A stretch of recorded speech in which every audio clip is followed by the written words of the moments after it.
بسم الله الرحمن الرحیم. در این ویدیو ما ایدنتیشن را میخوانیم و میفهمیم که ایدنتیشن چی میباشد در زبان سی و چرا با آن ما نیاز داریم.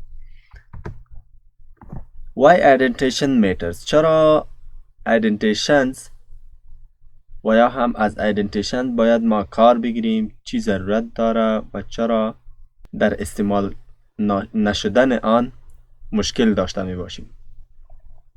ریدیبیلیتی، از همه اول ریدیبیلیتی در خواندن کد ما بسیار همراه ما کمک میکند.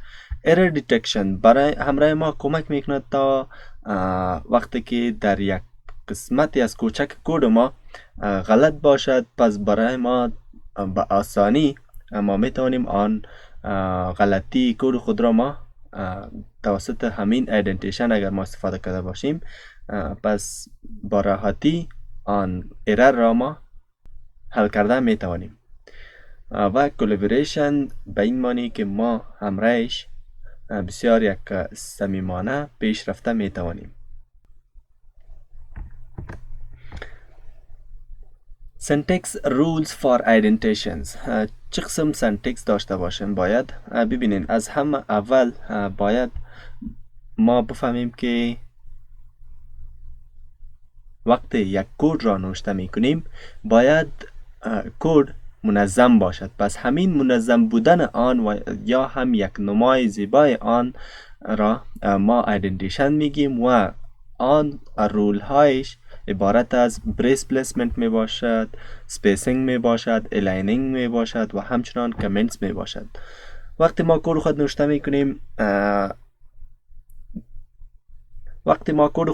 می کنیم قبل از شروع کردن آن ما یک کامنت میدیم تا بفهمیم که این کد درباره چی می باشد و بعد از کامنت ما شروع میکنم همراه الاینمنت. الاینمنت به این معنی وقتی ما کد خود را میبینیم مانند اف استیتمنت که اف در کجا نوشته شود.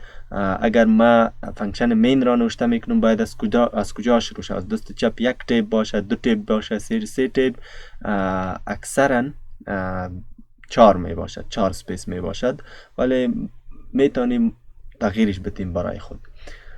پس هر قدر ما پیش رفته میریم کد خود را در یک دیگه کرلی بریکت داخل شده میریم، ما باید از یک تیپ استفاده کنیم تا کد ما واضح تر باشه. سپیسینگ به این معنی که همین تیپ را وقتی ما وارد کردیم پس پیش می رود. اگر ما مثلا اینجا نوشته کردم انت مین، پس فانکشن که وقتی در این فانکشن داخل شدم باید از تیپ استفاده کنم و از اینجا به اینجا نوشته کنم، چون اول این بود دست چپ، بعدن وقتی ما داخل این فانکشن شدم باید از یک تیپ مسافه شروع می شود و اگر باز هم ما در دیگه فانکشن داشته باشم و حال فکر کنیم که از اچ شروع کردیم باز در دیگه خط از یک تیپ دیگه، یعنی در کل یک و دو تیپ می شود که این را ما در کد می بینیم. و همچنان بریس پلیسمنت، بریکتس، همان بریکتس هایی که ما مثلا راوند بریکت، کرلی بریکت و غیره و غیره را استفاده می کنیم باید در کجا استفاده شود؟ در سیم لیول باشد کلوزینگ و اوپنینگ و یا هم باز کردن آن در لاین خود همان فانکشن می باشد و کلوزینگش پایین از فانکشن مستقیم به همان می باشد.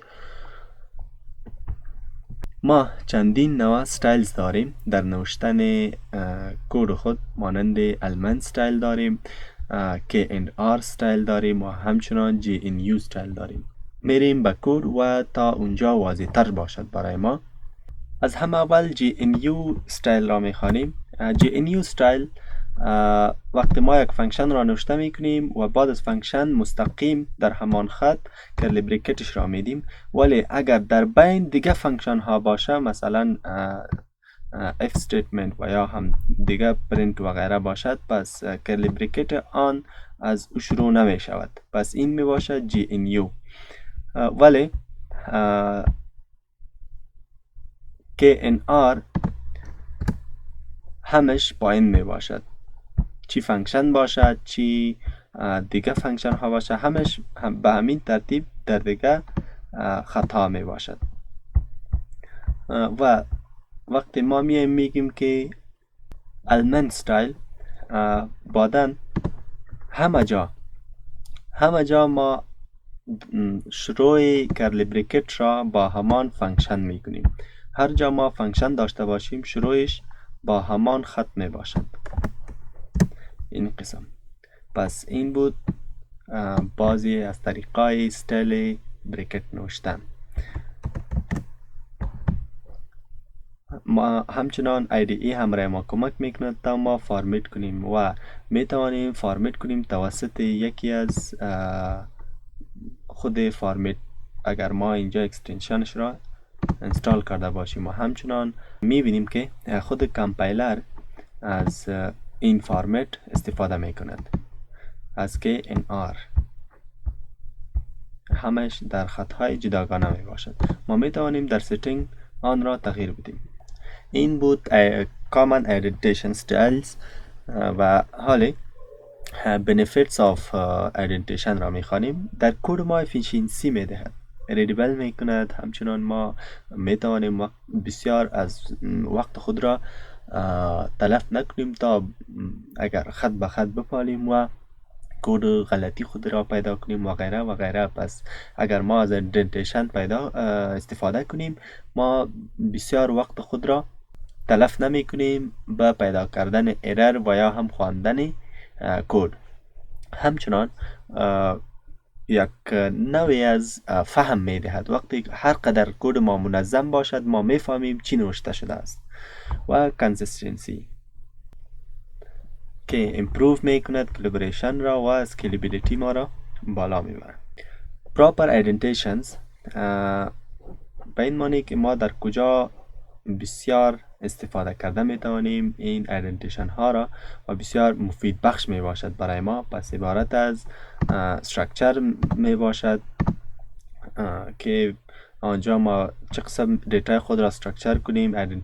توسط ایدنتیشن در فانکشنز می باشد که فانکشن استفاده می شود و هر قدر در فانکشنز فرو رفته میریم باید خطهای ما تیب گرفته برود، خطهای بعدی.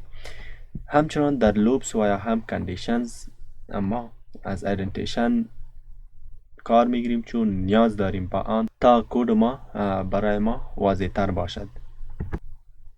پس ما فهمیدیم که وقتی ما از ایدنتیشن استفاده کنیم، یک کد پاک برای خواندن و همچنان اگر ارر داشته باشه زود یافتن ارر استفاده می کنیم. پس این بود درس امروزی. تا بعد، خدا نگهدار.